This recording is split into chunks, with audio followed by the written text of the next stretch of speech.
말씀 마태복음 28장 말씀 함께 보도록 하겠습니다. 마태복음 28장 18절에서 20절 말씀 먼저 함께 보도록 하겠습니다.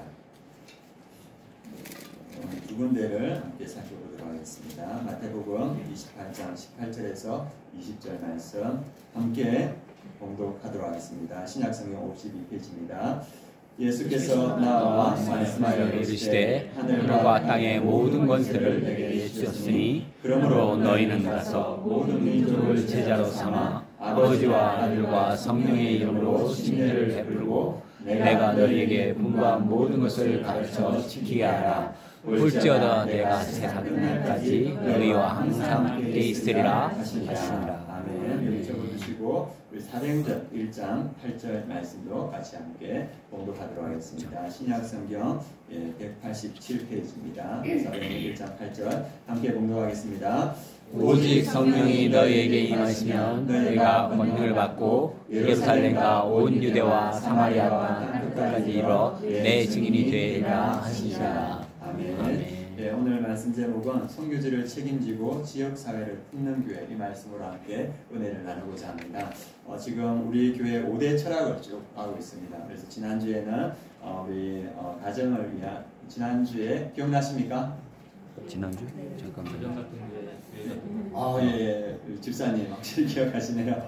네, 그래서 우리 하나님께서 그 창조의 절정에서 남자와 여자를 만드시고 가정을 만드시고 축복해 주셨습니다. 그리고 오늘은 선교지를 책임지고 지역사회를 품는 교회하고 다음 주에는 교회가 교회를 개척하는 교회, 이 말씀을 함께 은혜를 나누겠습니다.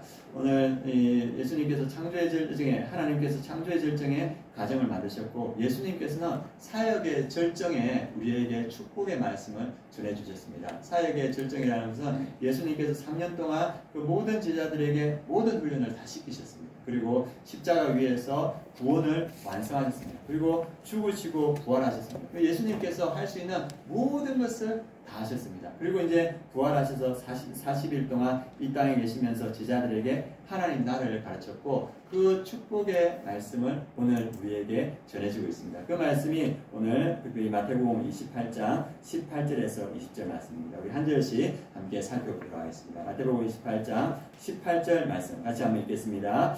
예수께서 나와 말씀하여 이르시되 하늘과 땅의 모든 권세를 내게 주셨으니, 권세라는 말은 헬라어로 엑수시아라는 말인데 하늘과 땅 전체를 통치할 수 있는 합법적인 통치권을 의미합니다. 하나님께서 가졌던 그 통치권을 누구에게 주셨냐 하면 예수님께서 그 통치권을 다 주셨습니다. 그래서 그 모든 통치권을 가지신 예수님께서 우리에게 명하십니다. 그 명하심이 19절입니다. 같이 한번 읽어보겠습니다. 그러므로 너희는 가서 모든 민족을 제자로 삼아 아버지와 아들과 성령의 이름으로 침례를 베풀고, 그 모든 통치권을 가진, 권세를 가진 예수님께서 너희는 가라 이렇게 말합니다. 어디로 갑니까? 모든 민족을 제자로 삼는 그 일을 통해서 이루러 가라 이렇게 말합니다. 그래서 이 말씀은 제자 삼으라는 말은 사람들에게 주님이자 구주이신 예수님께 헌신하라고 훈련하여서 그들의 삶을 예수님께 드리도록 하라. 그래서 그 제자 삼아서 예수님께 그들의 삶을 드리도록 하는 그 일에 너희들은 가서 헌신해라 이렇게 말합니다. 그들을 아들과 아버지와 성령의 이름으로 침례를 베풀라. 그리고 마지막으로 덧붙이는 말씀이 20절 말씀입니다. 같이 한번 읽어보겠습니다. 내가 너에게 분부한 모든 것을 가르쳐 지키게 하라. 볼지어다 내가 세상 끝날까지 너희와 항상 함께 있으리라 하시니라. 그래서 모든 민족들이 또 이 제자된 사람들이 예수의 이름을 더욱 닮도록 가르치는 일, 그리고 그들이 배웠던 일을 지키도록 너희들이 가서 훈련시켜라. 그리고 그들이 예수님을 따를 수 있도록, 작은 예수가 될 수 있도록 그들을 가르쳐라 이렇게 말하고 있습니다. 그리고 그 제자들에게 능력이 되는 것이 뭐냐 하면, 힘이 되는 것이 뭐냐 하면 예수님이 끝에 붙였던 말, 내가 세상 끝날까지 너희와 항상 함께 있으리라. 이것이 제자들의 능력이 된다고 성경은 우리에게 말해주고 있습니다. 그리고 예수님께서 부활하셔서 제자들에게 말씀하셨던 말씀이 이 말씀인데, 예수님께서 부활하셔서 또 마지막으로 하신 말씀이 있습니다. 부활하셔서 성천하시기 직전에 하신 말씀이 있는데 그 말씀이 오늘 봤던 사도행전 1장 8절입니다. 같이 앞에 띄워주시면 같이 한번 보겠습니다. 같이 읽겠습니다. 성령이 너희에게 임하시면 너희가 권능을 받고 예루살렘과 온 유대와 사마리아와 땅까지 이르러 내 증인이 되리라 하시니라. 그래서 이 사도행전 1장 8절은 사도행전의 모든 내용을 압축한 한 절 말씀입니다. 그래서 사도행전의 모든 내용은 이 안에 다 들어있습니다. 그래서 이 말씀을 통하여서 제자들은 복음을 전하는데 여기 보면 두나미스, 권능을 받는다는 말이 있습니다. 권능이 뭐냐면 예수 그리스도의 복음을 능력 있게 전파할 수 있는 힘을 받게 된다. 성령이 너희에게 임하시면 예수 그리스도를 능력 있게 전하게 되고 그 예수 그리스도의 그 복음이 진실이라는 그 기적이 나타나게 된다는 그 의미를 말하고 있습니다. 그걸 뭐라 합니까? 너희가 권능을 받게 될 것이다. 이렇게 말하고 있습니다. 그래서 성령이 임할 때 그 성령을 통하여서 복음을 능력 있게 전할 수 있다. 이렇게 말하고 있습니다. 그래서 우리가 오늘 두 말씀을 봤습니다. 마태복음 28장 19절 20절 그리고 사도행전 1장 8절 이 두 말씀은 무슨 관계가 있을까요? 부활하셔서 예수님이 하신 말씀인데 앞에 하셨던 말씀과 뒤에 하셨던 말씀은 무슨 관계가 있을까? 이 신학자들은 그렇게 말합니다. 마태복음 28장 말씀들은 제자들에게 말씀하신 대위임령, 명령이고 그 다음에 1장 8절은 그 대위임령, 명령을 실행하는 방법을 제시한다. 그래서 28장 19절은 너희는 가서 제자 삼아라. 이렇게 명령을 했지 않습니까? 그러면 그것을 이룰 수 있는 방법이 뭐냐? 너희가 성령의 충만을 받고 권능을 받아서 예루살렘과 온 유대와 사마리아와 땅끝까지 이르러 내 증인이 되라. 이것이 그 명령을 이룰 수 있는 조건과 방법이라고 성경은 우리에게 말해주고 있습니다. 그래서 이 사도행전은 그 말씀대로 1장에 보면 제자들이 다 모여서 그 성령의 권능을 받기 위해서 오로지 기도에 힘쓰기 시작합니다. 그래서 그게 오로지 기도에 힘쓸 때 그들에게 성령이 임했을 때 이제 2장부터 무슨 일이냐면 성령을 받은 그들이 예루살렘에 복음을 전하기 시작합니다. 그리고 박해가 일어나니까 그 흩어졌던 사람들이 유대와 사마리아로 퍼져가면서 복음을 전하기 시작하고 그리고 13장부터 안디옥 교회를 통하여서 전 세계로 복음이 전해지기 시작합니다. 그래서 28장 말씀이 1장 8절을 통하여서 그게 이루어지는 방법들이 구체화되고 사도행전에서 전체적으로 그것이 이루어가는 모습을 보여줍니다. 그러면서 이 말씀을 보면서 어떤 생각이 들었냐면 여러분도 그런 생각이 들 때가 있지 않습니까? 아니 복음을 전 세계에 전하는 거 우리 고생시키지 말고 하나님이 하실 수 있지 않습니까? 하나님이 우리 고생시키지 말고 하나님이 직접 다 할 수 있고 예수님이 다 할 수 있지 않습니까? 믿으십니까? 아멘. 하나님이 다 하실 수 있고 예수님이 다 하실 수 있습니다. 하나님이 다 하셨고 예수님이 다 하시면 우리 멘토링 선교팀이 그렇게 고생 안 했을 거예요. 공항에서 그렇게 노숙하면서 멘토링 가서. 그런데 하나님과 예수님은 그걸 두 분이서 하지 않으시는 거예요. 우리를 부르십니다. 왜 그랬는가 오늘 한번 보도록 하겠습니다. 첫 번째, 하나님은 우리와 통역하시기를 원하시기 때문입니다. 제가 이 교회에 왔을 때 멘토 목사님하고 30분 이야기하면서 어떤 생각이 들었냐면 이분은 무언가 있으신 분이다. 이분과 함께 동행하고 싶다. 이런 생각이 딱 들어서 30분 만에 딱 들더라고. 이 안에 내공이 있으시다. 이런 생각이 딱 들었습니다. 그래서 들었고 그리고 이제 하나님이 이렇게 은혜를 주셔서 같이 동역하게 됐는데 얼마나 많은 은혜를 입는지 모릅니다. 이렇게 제가 멘토 목사님과 함께 동역하면서 입는 은혜는 생각했던 것보다 훨씬 더 큽니다. 그리고 그 동역의 은혜를 자랑했던 한 분이 누구냐 하면 이찬수 목사님. 이찬수 목사님은 누구를 자랑하시겠습니까? 옥하는 목사님. 예, 설교할 때마다 제가 옥하는 목사님 밑에 있었는데 그래서 그런 어르신 밑에서 있다는 걸 항상 자랑해요. 그래서 자기가 이만큼 큰 것도 누구 덕분이다? 옥하는 목사님 덕분이다. 그래서 누구와 동역하는가가 참 중요합니다. 그런데 우리를 동역자로 누가 부르십니까? 하나님께서 우리를 동역자로 부르십니다. 그 은혜가 얼마나 크겠습니까? 그래서 하나님은 우리를 하나님의 사역에 참여하는 특권을 우리에게 주셨습니다. 그래서 우리 예수님과 하나님은 두 분이 모든 것을 다 주관하시지 않으시고 우리를 동역자로 부르셨습니다. 예수님도 요한복음 15장 15절에 이렇게 말했습니다. 같이 한번 보도록 읽도록 하겠습니다. 같이 읽겠습니다. 이제부터는 너희를 종이라 하지 아니하니 종은 주인이 아닌 것을 알지 못하니라. 너희를 친구라 하였노니 내가 내 아버지께 들은 것을 다 너희에게 알게 하였습니다. 우리를 뭐라 부르십니까? 예수님께서 친구라 부르십니다. 그래서 친구라 부르시면서 예수님이 하나님께 받았던 모든 것을 우리에게 알려주십니다. 그 복음의 비밀에 대해서 알려주시고 그리고 그 복음의 비밀을 전하는 일에 우리를 동역자로 부르십니다. 그리고 로마서 8장 17절에 보면 이 말씀이 있습니다. 자녀이면 또한 상속자, 곧 하나님의 상속자요 그리스도와 함께한 상속자니 우리가 그와 함께 영광을 받기 위하여 고난도 함께 받아야 할 것이니라. 이게 로마서 8장 17절인데 여기에 우리를 뭐라 부르냐면 상속자, 우리를 하나님의 기업을 물려받을 상속자로 부르셨다는 겁니다. 그래서 그리스도와 함께한 상속자, 예수 그리스도가 받으시는 그 유업을 우리도 받게 했다는 겁니다. 그래서 그와 함께 영광을 받기 위하여 고난을 받아야 한다. 그래서 우리가 그 예수 그리스도와 함께 동역할 때 고난도 있지만 그 영광도 우리가 받게 된다. 그래서 우리를 동역자로 부르셨다. 하나님께서 우리에게 주시는 그 영광, 예수 그리스도와 함께 받을 그 영광은 하나님과의 연합의 영광, 그리고 영원한 생명을 얻고 거룩함을 얻고 부활에 동참하는 영광인 줄 믿습니다. 그래서 구원의 완성과 하늘의 영광을 우리에게 누리게 하기 위해서 예수님께서, 하나님께서 이 일들을 친히 하지 않으시고 우리를 부르신 거예요. 그리고 그리스도와 함께 그 영광을 경험케 하기 위해서 동역자로 불렀다고 성경은 말하고 있습니다. 또 하나님과 예수님께서 그 사역들을 다 하지 않으신 이유는 뭐냐 하면 우리를 영혼 구원의 기쁨에 동참하게 하기 위해서 우리를 부르셨습니다. 내가 예전에 청년 한 명을 전도해서 그 청년이 이제 믿음을 가지게 됐는데, 제가 천안에 있을 때 이 청년하고 연결되어서 이 청년이 이제 서울에 공무원 합격돼가지고 나들목 교회에 출석한다 하더라고요. 그래서 그 청년을 천안에서 이렇게 만나게 됐는데, 그래가지고 제 목소리를 듣더니만 옆에 있는 분이 아니 왜 그렇게 기쁨과 목소리가 들떠 있냐고. 저는 몰랐는데 내가 전도한 그 청년을 보니까 내 영이 너무 기뻐하는 거예요. 그래가지고 톤이 업되어가지고 막 그 청년에게 하고 망골 사주는 그 내 제 모습을 봤습니다.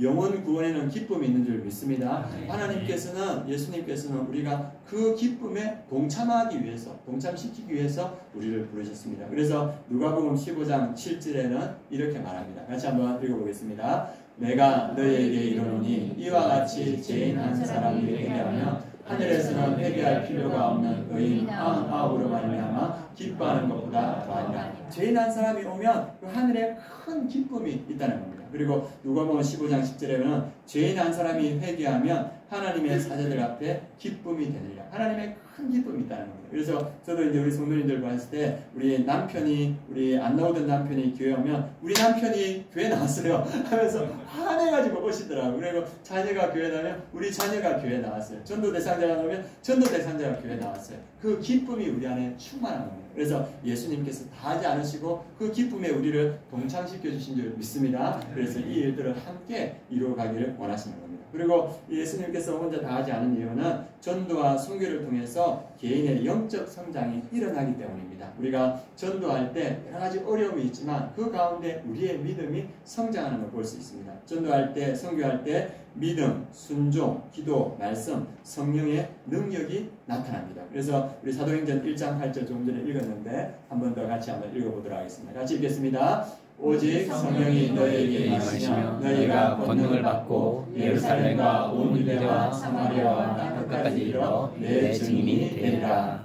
그래서 전도는 내 능력으로 하는 것이 아니고 누구의 능력으로 하는 겁니까?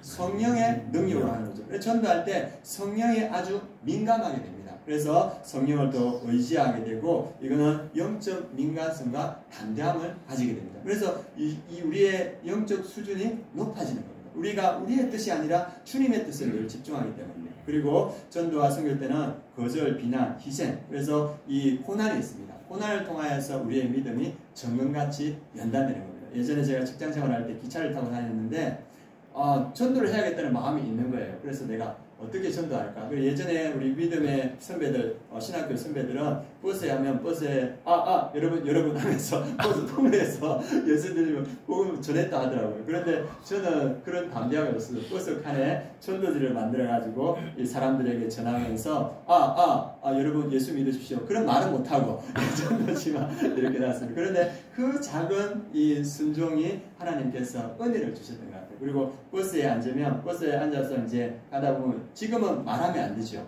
버스에서 말하면 옆에서 컴플레인 겁니다. 왜 시끄럽냐. 근데 예전에는 자연스럽게 말하고 먹을 것도 주고받고 했거든요. 그래서 그렇게 하면서 하면 이제 먹을 거 드리면 같이 이야기하다가 끝에는 뭐겠습니까? 예수 그리스도 이렇게 전도하고 그렇게 했습니다. 그래서 그럴 때 어떤 사람들은 나 그런 얘기 안 듣습니다 하면 딱 끌어버리는 사람도 있어요. 그런데 또 듣는 사람도 있거든요. 그래서 그런 어려움이 있지만 우리가 전도를 시도할 때 그 가운데 우리의 믿음이 자라는 거예요. 그래서 우리가 이 전도의 어려움을 통하여서 하나님을 의지하게 되고 더 기도로 나아가면서 우리의 믿음이 성장하게 되는 것을 볼 수 있습니다. 그리고 우리가 전도할 때 죄인을 향해 가진 긍휼의 마음을 배우는 기회가 됩니다. 하나님은 끝까지 우리를 기다려 주셨거든요. 그래서 우리가 믿음을 가지게 되겠지 않습니까? 전도할 때 그 사람이 한 번, 두 번, 세 번 거절할 때 우리가 끝까지 그 영혼을 붙들고 나아갈 수 있습니다. 예전에 초등학교 앞에는 전도할 수 있었거든요. 그래가지고 불국사 초등학교 앞에 가서 전도했는데 한 꼬마 초등학교 2학년짜리 하리보 주면서 너 우리 교회 나오렴 이렇게 말했는데 가겠다고 이렇게 하더라고요. 그래서 다음 주에 안 왔어요. 왜 안 왔니?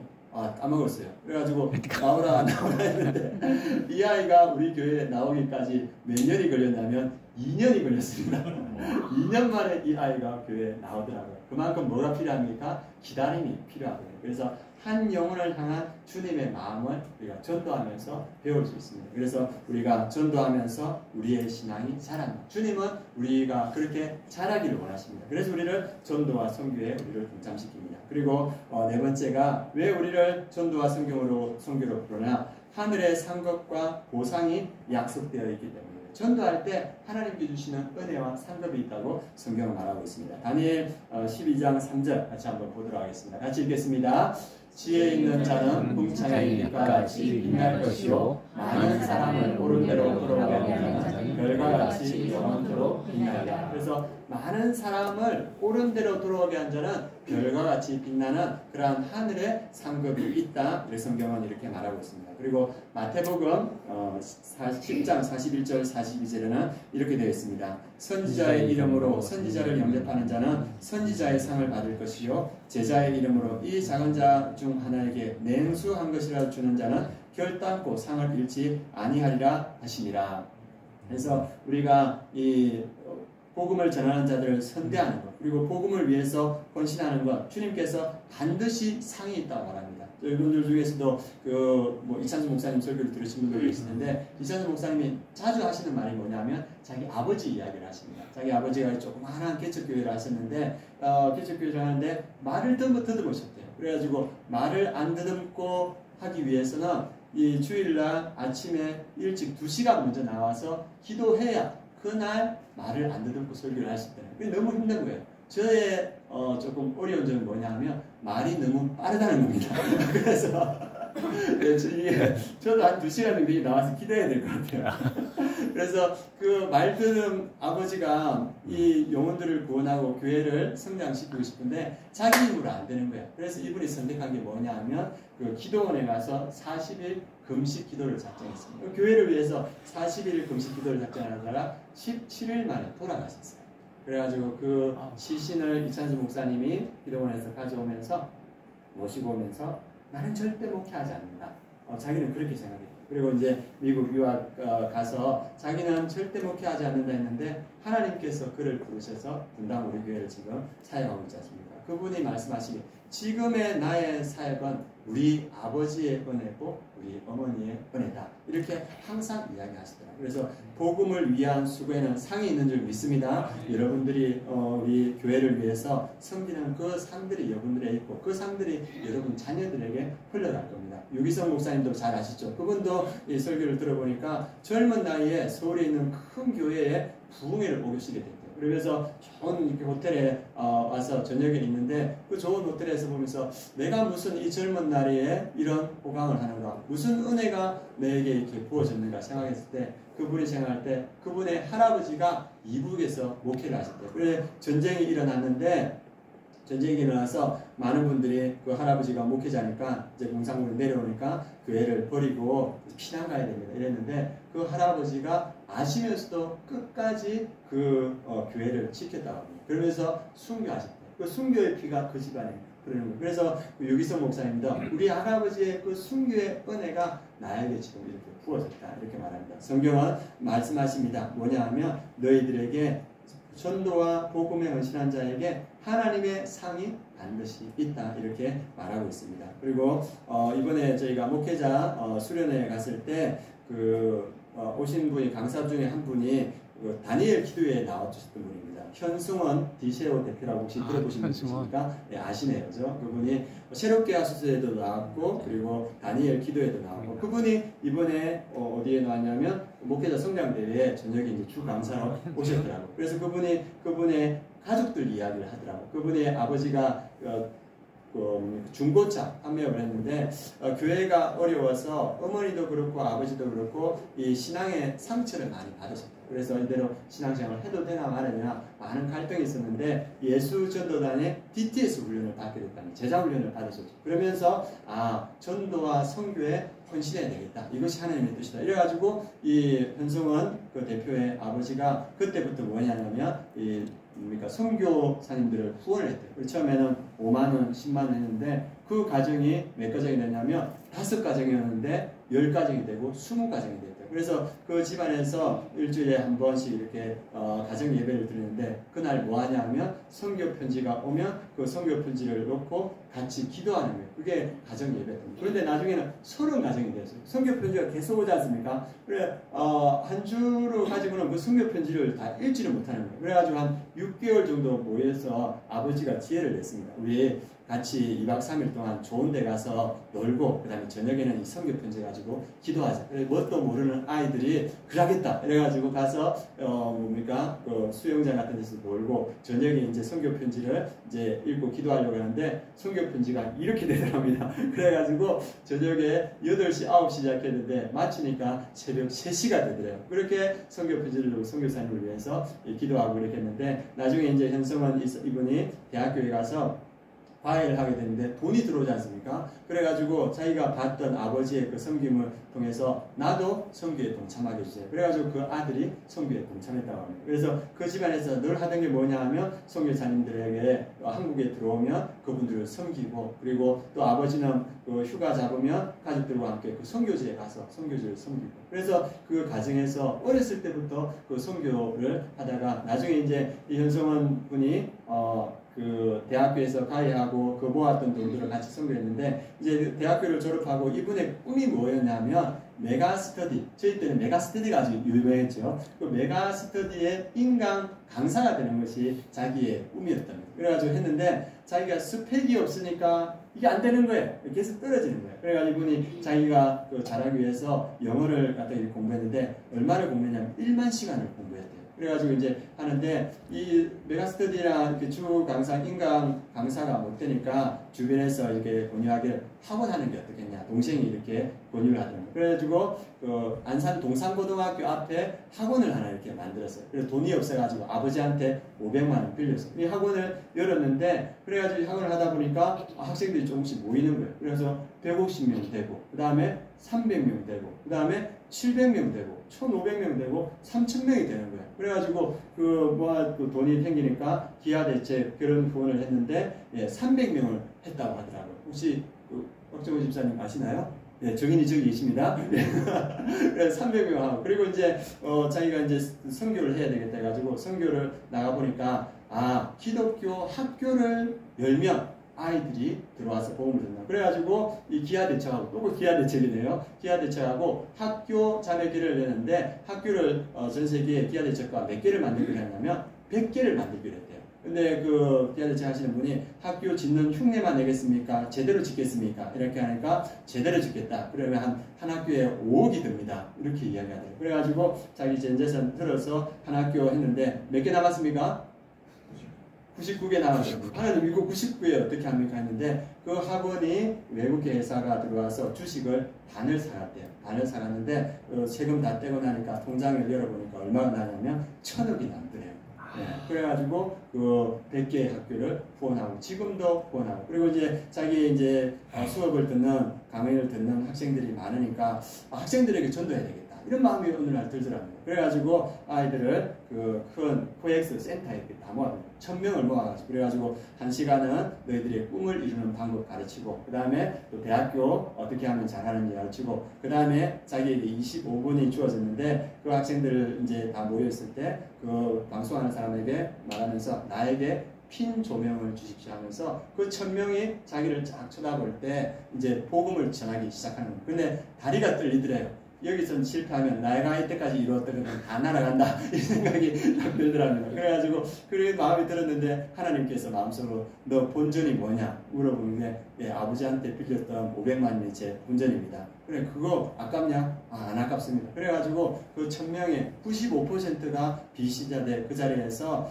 여러분들이 대학교 가고 싶은데 떨어질 수 있다. 그리고 나중에 좋은 회사 가고 싶은데 떨어질 수 있다. 그리고 여러분들이 하고자 하는 것들을 다 실패할 수 있다. 그런데 세상은 여러분들에게 실패자라고 말하지만 여러분 옆에서 내가 너를 위해서 더 좋은 길을 예비한다고 말씀하시는 분이 있다. 나도 인생에 학원 강사가 되고 싶었지만 제대로 못했고 가고 싶은 대학이 있었지만 떨어졌고 인생에 여러 가지 실패가 있었지만 내 옆에서 내가 너를 위해서 더 좋은 길을 예비한다고 하신 분이 있었다. 그분이 예수 그리스도다. 너 여기 있는 모든 분들도 예수 그리스도를 만났으면 좋겠다. 그렇게 했는데 아이들이 옆 안에서 이거 전도하는 거 아니야? 갑자기 그렇게 이야기하더라고요. 그런데 그 진심을 통해서 어떤 아이들은 처음 교회에 가봤어요. 그리고 어머니하고 어렸을 때 갔는데 이번에 다시 교회에 나왔어요. 그러면서 많은 아이들이 예수 그리스도를 믿다 합니다. 지금도 현승원 대표는 이렇게 학교를 짓고 그리고 그 학교를 지었을 때 그 20명 나오던 그 조그만 교회가 학교를 지으니까 그 옆에 있던 교회가 220명의 아이들이 나오더래요.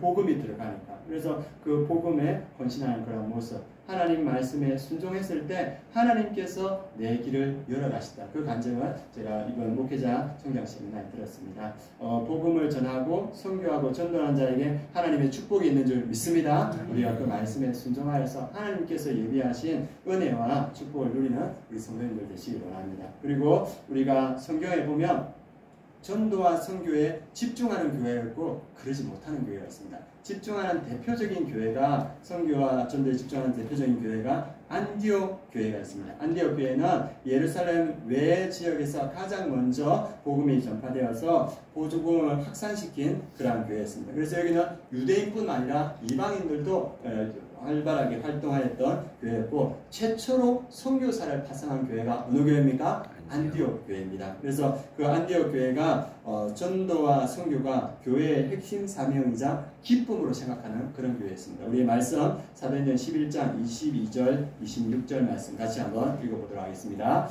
예루살렘 교회가 이 사람들의 소문을 듣고 바나바를 안디옥까지 보내니 그가 이르러 하나님의 은혜를 보고 기뻐하여 모든 사람에게 굳건한 마음으로 주와 함께 머물러 있으라 하니 바나바는 착한 사람이요 성령과 믿음이 충만한 사람이야 이에 큰 무리가 죽게 다하여 치더라. 바나바가 사울을 찾으러 다소에 가서 만남에 안디옥에 데리고 와서 둘이 교회에 1년간 모여있어 큰 무리를 가르쳤고 제자들이 안디옥에서 비로소 그리스도인이라는 이름을 받게 되었더라. 아멘. 그래서 이 안디옥 교회의 특징이 뭐냐면 하나님의 은혜가 충만했던 교회, 그리고 많은 사람들이 죽게 돌아오더라. 그러한 은혜가 있었고, 그리고 바나바와 바울이 1년간 집중적으로 가르쳤던 교회, 그리고 그리스도인이라는 이름을 처음 얻었던 교회가 이 안디옥 교회입니다. 그래서 이 안디옥 교회에서 이후에 어떤 일이 있냐면 사도행전 13장 2절 3절에 이렇게 말합니다. 주를 섬겨 금식할 때 성령이 이르시되 내가 불러 시키는 일을 위하여 바나바와 사울을 따로 세우라 하시니 이에 금식하며 기도하고 두 사람에게 안수하여 보내라. 이 교회는 하나님의 은혜가 충만하고 주님께 돌아오는 많은 사람들이 있었습니다. 그런데 이 은혜를 가지고 뭘 했냐면 금식하며 하나님께 기도하고 하나님의 뜻에 따라서 바나바와 사울을 안수하여 파송합니다. 그래서 1차, 2차, 3차 선교 여행을 통하여서 전 세계에 복음을 이루어내는 전초 기지가 되었습니다. 그래서 이 교회는 은혜가 넘치는 교회였고 전도와 제자 훈련에 헌신된 교회였고 선교적 사명을 감당하는 교회였고 다양한 인종과 배경의 리더십이 함께 공존하는 그러한 공동체였습니다. 이 공동체에 하나님께서 부흥과 생명력을 허락하셨습니다. 그리고 교회의 사명을 실현하게 되고 공동체가 살아있는 그러한 공동체로 세워진 모습을 보여줍니다. 그래서 건강하고 활기찬 공동체가 세워졌던 모습을 그대로 우리에게 보여주고 있습니다. 그래서 전도와 선교는 단순한 의무가 아니라 하나님이 우리에게 주신 복된 특권이라는 것을 이 안디옥 교회가 우리에게 보여줍니다. 그리고 이 교회와 다르게 또 한 교회가 성경에서는 소개되는데 그 교회에 많은 은혜가 있었던 한 교회가 있는데 그 교회가 어느 교회냐면 고린도 교회입니다. 다 아시지 않습니까? 그 고린도 교회는 말의 은사가 풍부했습니다. 은변히 뛰어난 사람들이 되게 많았습니다. 그래서 바울파, 아볼로파 하면서 아주 지식에 은변에 뛰어난 사람들이 많았었고 교리적 이해가 풍부하였고 은사가 많았습니다. 그래서 그 고린도 교회는 예언과 방언과 치유와 그런 다양한 성령의 은사가 있었고 그리고 고린도 교회는 아주 풍성한 도시였기 때문에 그 교회도 아주 풍성하고 부유한 그런 교회였습니다. 그런데 이런 좋은 점이 많은 교회임에도 불구하고 그 교회가 전도했다, 선교했다 나오지 않습니다. 그래서 이 교회가 전도와 사명을 감당하지 못했는데 그럼 이 교회는 어떻게 됐냐? 성경 고린도 전서 후서 곳곳에 보면 분열, 시기, 음란, 교만 등의 문제가 많았다. 성경은 그렇게 기록하고 있습니다. 그래서 바울은 이 교회에 대해서 딱 한마디로 이렇게 정의합니다. 너희 가운데 시기와 분쟁이 있으니 육에 속한 자가 아니냐. 그래서 그 많은 은혜를 받았음에도 불구하고 선교와 전도하지 못하는 이 교회 안에는 시기와 분쟁이 가득했다는 걸 봅니다. 그래서 고린도 교회는 내적 갈등과 세속 가치의 의미여서 복음 전파의 사명을 잊고 있었던 그런 교회였습니다. 이 교회는 이후에는 어떻게 됐을까? 이후에 보면 사도 바울이 그 교회를 방문하기도 하고 고린도 후서도 쓰겠는데 이 교회 40년 후에 로마의 주교였던 클레멘트 1세가 고린도인에게 보낸 첫째 편지라면서 편지를 보냈습니다. 그러니까 이제 고린도 전후서 40년 뒤에 고린도에 보낸 편지였는데 그 고린도에 보면 어떤 내용이 있냐면 당시 합법적으로 세워진 장로들을 일부 성도들이 쫓아낸 사건이 발생했습니다. 그러니까 40년이 지난음에도 불구하고 이 교회는 반발과 분열, 다툼과 시기가 여전했던 모습을 보여주고 있습니다. 왜 그렇습니까? 이 교회는 이 40년 전에도 그렇고 40년 후에도 그렇고 선교와 전도에 힘쓰지 못하는 교회니까 여전히 그 안에 분열과 시기와 다툼이 있는 것을 보여주고 있습니다. 그래서 우리가 기억해야 하는 건 뭐냐 하면 전도와 선교는 교회와 공동체의 부흥과 생명을 가져온다는 겁니다. 그리고 이 전도와 선교는 교회의 사명을 실현하게 하고 공동체가 살아있게 하는 원동력이 된다는 것을 성경은 우리에게 보여주고 있습니다. 그리고 교회를 건강하고 활기찬 공동체로 자라나게 합니다. 이것은 하나님이 우리에게 주신 복된 특권이다. 성경은 그렇게 말하고 있습니다. 선교하지 않으면 무슨 일이 생기겠습니까? 그 많든 좋던 에너지들이 내부에서 싸움과 다툼으로 그 모든 좋은 것들을 허비해버리는 모습을 봅니다. 하나님의 은혜가 더 이상 임하지 않는 모습을 봅니다. 연약하고 가난하지만 힘들어도 선교와 전도에 집중하는 그 교회에 하나님의 은혜가 있는 줄 믿습니다. 생명력이 있고 그리고 원동력이 풍성하게 일어나는 것을 보여주고 있습니다. 그래서 우리 아름다운 교회가 제가 생각할 때는 선교하고 전도하는 교회인 줄 믿습니다. 우리 아름다운 교회가 뭐 큰 대형 교회는 아니지만 우리 교회의 분에 넘치게 선교하고 전도하는 교회라고 생각합니다. 사도행전 1장 8절에 보면 성령이 너희에게 임하시면 너희가 권능을 받고 어디서부터 전도합니까? 예루살렘. 그래서 우리는 예루살렘에 전도하는 교회입니다. 예루살렘은 우리 주변에 있는데 우리 여기에 있는 분들이 얼마나 가족 전도를 위해서 애쓰고 있습니다. 그래서 가족 전도를 위해서 애쓰고 있고 또 남편들을 아내들을 전도하려고 애쓰고 있고 우리 목자들 보니까 우리 목장 VIP를 위해서 시간을 가지고 만나고 그들을 교회로 인도하는 그런 모습들을 보게 됩니다. 그래서 목장에서도 이들을 위해서 참 애쓰는 모습을 보이고 우리 자녀들을 위해서 또 얼마나 애쓰는지 모릅니다. 그래서 우리 교회에서도 우리 자녀들을 계속적으로 신방하고 만나면서 멘토링하고 제자 훈련을 시켜서 믿음으로 채우려고 애쓰고 있습니다. 무엇에 힘쓰고 있습니까? 전도에 힘쓰고 있습니다. 그리고 우리 교사들이 우리 아이들을 믿음으로 채우기 위해서 올리브 블레싱 때 나와서 간절히 기도하지 않습니까? 기도하고 또 수요 예배 때 나와서 간절히 기도하고 새벽 기도 때 나와서 우리 교사들이 우리 아이들을 위해서 기도하고 또 전도 대상자들을 위해서 기도하는 교회라고 생각이 듭니다. 그래서 그렇게 애쓰고 기도하고 있고 또 우리 교회는 화요 전도팀이 있고 주일 전도팀이 있습니다. 그래서 전도팀에 나와서 계속 전도하고, 그래서 저도 이제 전도하다 보니까 이 주변에 쉬고 있는 분들이 되게 많더라고요. 이 생생 민물장 아십니까? 여러분들은 교회만 관심이 있을 줄 알았습니다. 그 생생민물장이 있는데 그 자매가 예전에 교회 다녔는데 지금 쉬고 있다 하더라고요. 그래서 그 자매한테 언젠가 한번 가보겠다 이렇게 이야기를 했거든요. 그 언젠가가 모르겠어요.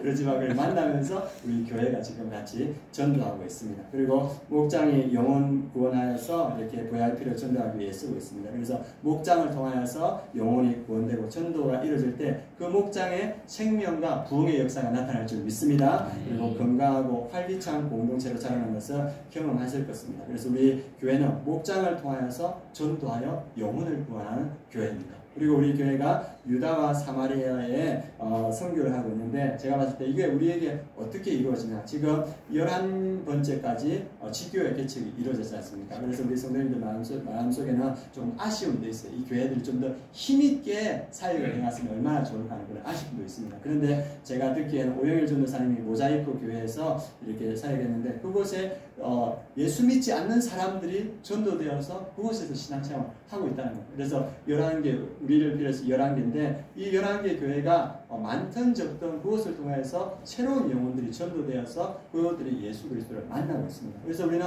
그렇게 유다와 예루살렘에서 전도하고 있고, 그리고 우리가 이 땅끝까지 복음을 전하고 있는데, 우리가 작년에는 인도네시아 메단에 가셨죠, 그죠? 그래서 박철수님과 수철이십니까? 박철수. 죄송합니다. 네, 박철수 우리 선교사님이 그곳에서 지금 사역하고 있고, 그래서 오늘이 무슨 날이냐 하면 그 교회에서 3번째 지교회를 개척하는 날입니다. 오늘 그 파송식이 있다 하더라고요. 그래서 그 교회에서 여전히 영혼을 세우고 전도하고 파송하는 그런 역할을 가지고 있고, 그리고 또 우리 조한영 우리 선교사님과 그리고 김창희 선교사님, 그 선교사님이 지금 한국에 들어와 계십니다. 들어와 계셔가지고 목요일 저녁에 같이 식사하고 이렇게 했었는데, 그래서 이곳에 있다가 이제 가고, 이제 그곳에서 이제 고등학교 과정이 시작될 겁니다. 그래서 여러분들이 그것을 위해서 기대해 주시고, 그리고 같이 동역하시는 분 중에서 크리스티나가 그 여자 선교사님이 계신데, 이렇게 한국에 들어왔는데 지금 내분부 계통이 많이 이렇게 망가져 계신다 하더라고요. 그래서 원래는 그 마지막에 써야 될 약이 스테로이드제인데, 이 스테로이드제를 안에 이제 염증이, 복막에 염증이 많으니까 아침에 내야 저녁에 내야 드신대요. 그래서 기능이 제대로 하지 못하고 지금 이제 병원에 다니고 계시는데, 그 크리스티나 그 선교사님이 회복될 수 있도록 함께 기도해 주시면 감사하겠습니다. 그래서 우리 교회는 이렇게 예루살렘과 온 유대와 사마리아와 땅끝까지 선교하고 전도하는 교회인 줄 믿습니다. 우리 교회의 그 원동력, 생명력, 그리고 그 은혜는 어디서부터 오냐? 교회가 전도하고 생명을 다하여 선교할 때 그것이 오는 줄 믿습니다. 그래서 우리 교회가 고린도 교회가 아니라 어떤 교회가 되게 되겠습니까? 안디옥 교회와 같은 그런 교회가 되기를 원합니다. 그래서 이 전도의 선교의 그 특권을 누리는 우리 교회가 되었으면 좋겠습니다. 마지막으로 아름다운 교회가 전도와 선교에 힘쓰는 이유가 요한계시록 22장 10절에서 15절 말씀이었습니다. 우리 마지막으로 이 부분 함께 보도록 하겠습니다. 요한계시록 22장 10절에서 15절 말씀입니다. 우리 10절 말씀 같이 한번 읽어보도록 하겠습니다. 또 내게 말하되 이 두루마리의 예언의 말씀을 인고하지 말라, 때가 가까웁니다. 10절에 보면 이 심판의 두루마리의 예언의 말씀을 받지 말라. 왜? 이제 이 심판이 곧 이루어질 것이다, 이렇게 말하고 있습니다. 예수님이 마지막 날의 모습을 우리 앞에 보여주고 있습니다. 그리고 12절 말씀 읽어보겠습니다. 보라, 내가 속히 오리니 내가 줄 상이 있어 각 사람에게 그가 행한 대로 갚아주리라. 예수님께서 속히 오리라. 하나님의 때가 찾을 때 즉각적으로 확실하게 오실 것이라고 지금 말씀하고 있습니다. 속히 와서 예수님께서 뭐냐면 상이 있다. 믿음의 자에게는 믿음의 상을, 그리고 전도하고 선교한 그 충성된 자에게는 충성된 자에 대한 상이 있다고 이렇게 말씀하고 있습니다. 그가 행한 대로 내가 갚아줄 것이다. 그리고 말씀하는 게 14절 15절 말씀입니다. 같이 한번 읽어보겠습니다. 자기 두루마리를 까는 자들은 복이 있으니 이는 그들이 생명에 나아가며 문들을 통하여 성에 들어갈 권세를 받으려 합니다. 자기 두루마리를 빠는 자들은 예수 그리스도의 피로 자기 두루마리를 빨고 자기가 죄를 회개하고 구원받은 자들은 복이 있으니 이는 그들이 생명나무에 나아가며 문들을 통하여 성에 들어갈 권세를 받으려 합니다. 새하늘과 새 땅 하나님 나라에 들어가는 그 권세, 그 권능, 합법적인 권한을 가지게 된다는 겁니다. 그런데 그렇지 못한 자들은 다 성 밖에 있으리라. 16절에 말합니다. 성 밖은 뭡니까? 하나님의 나라에서 제외된 지옥의 심판을 받을 거라는 겁니다. 그것을 우리 앞에 내어주시면서 예수님이 하시는 말씀이 13절 말씀입니다. 13절 말씀 같이 한번 읽어보도록 하겠습니다.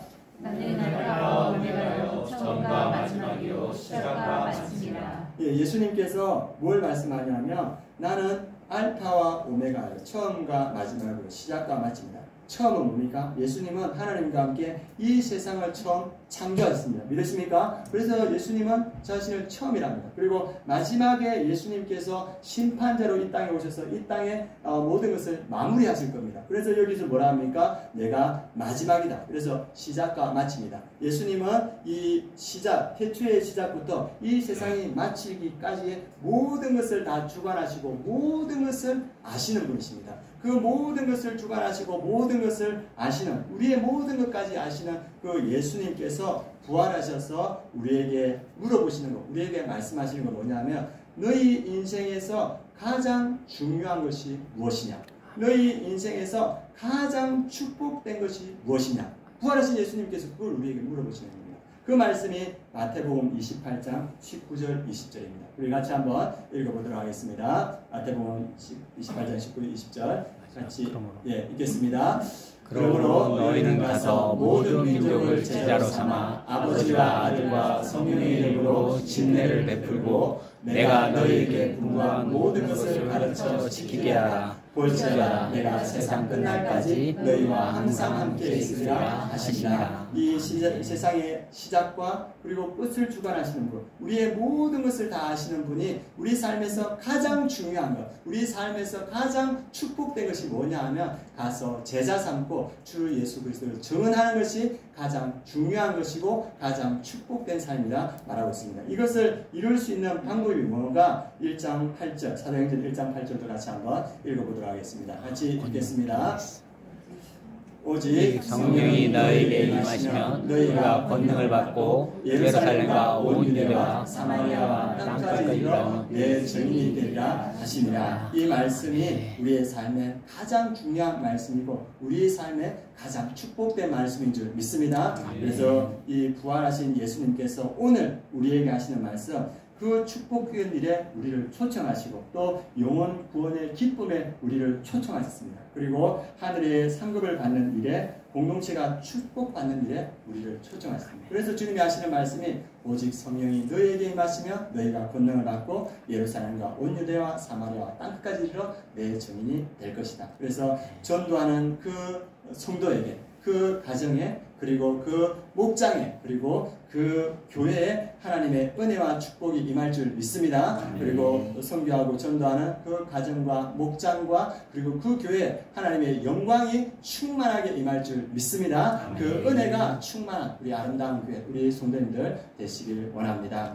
우리 이 시간 함께 기도하겠습니다. 하나님, 우리를 그 축복의 자리, 은혜의 자리로 추천해 주심을 감사합니다. 우리의 아름다운 교회 모든 성도님들이 성령 충만케 하여 주시옵소서. 그래서 전도와 선교에 생명을 다하는 교회들이 하시고 하나님의 은혜와 축복이 우리 가정과 목장과 교회에 충만하게 하여 주시옵소서. 우리 합심해서 함께 기도하겠습니다. 할렐루야. 하나님 아버지 감사합니다. 하나님 아버지 이 세상에서 가장 중요한 말씀, 하나님 아버지 가장 축복된 말씀이 우리를 부르시고 우리를 가서 제자 삼고 전도하고 선교를 하라는 그 말씀인 줄 오늘 보았습니다. 하나님 아버지 우리 아름다운 교회 모든 성도님들이 성령 충만케 하여 주시옵소서. 그래서 가정에서 그리고 목장에서 그리고 우리 교회에서 하나님 아버지 전도와 선교의 사명을 감당하는 그러한 교회 될 수 있도록 주님께서 역사하여 주시옵소서. 그래서 우리 각 가정마다 우리 목장마다 우리 교회 하나님 아버지 은혜와 축복이 충만케 하시고 하나님의 영광을 경험하는 그러한 우리의 교회와 우리 목장과 우리 가정 될 수 있도록 주님께서 역사하시고 주님께서 인도하여 주시옵소서.